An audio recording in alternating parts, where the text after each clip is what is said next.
Have you ever felt like God was calling you to something, and when you finally said yes,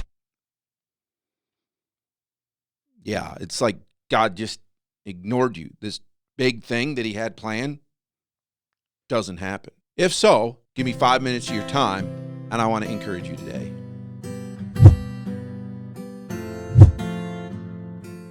In my study this week in Acts, we find ourselves in Acts 16, verses 11 through 15, which is kind of the end of the Macedonian call.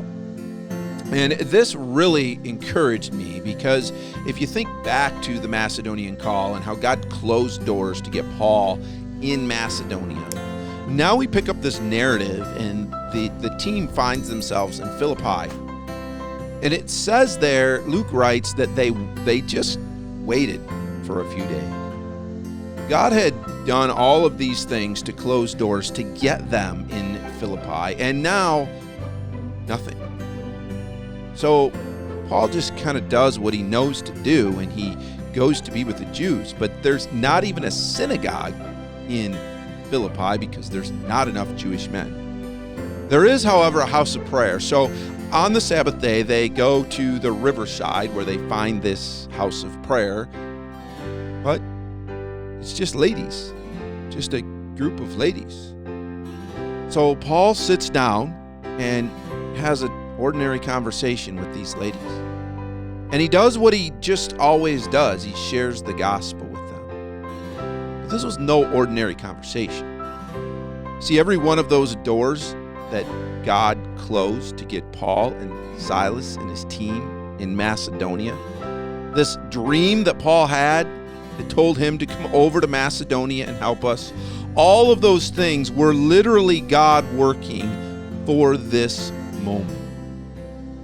God called Paul to Macedonia not for crowds, not for what we would call amazing things, but for one person, for one lady, sitting in a ladies' prayer meeting on the bank of a river. And this ordinary conversation that Paul had became an extraordinary thing as God opened her heart and used the gospel to change her life. And Lydia, the businesswoman, is the one that God used to begin to grow his church in Europe. This was a huge encouragement to me because we can have these visions, these ideas that God is going to do these amazing things through the things that he calls us to.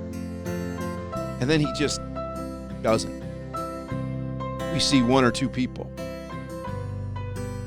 But what we've got to remember is that those one or two people, they might be exactly who God called you to. Those one or two people could be exactly who God has for me. Those one or two people could change the world. I was challenged this week as I studied to make sure that every ordinary conversation, every time that God puts me with somebody, I remember that might not be an ordinary conversation at all. It very well may be that God shook the world, as Spurgeon calls it in this moment, to bring their path across my path in that exact moment to change eternity. You may feel like this thing that God called you to is not panning out the way that you thought it would. You might even think that God ignored you after you said yes. Instead, see it the way Paul saw it. See the individuals that are in front of you that God gave you to reach and reach them. And you never know, through one person that you reach, God may change the world. That's what God taught me through my sermon preparation this week. I call these PJ Shorts, where in 5 minutes or less, I encourage you from the Word because I'm a pastor and we all know that I can't say anything in a minute or less. Thanks for watching. If you were encouraged, hit the like button. Let me know down in the comments how God encouraged you. And as always, if you have not subscribed to my channel, please subscribe. We'll see you next time.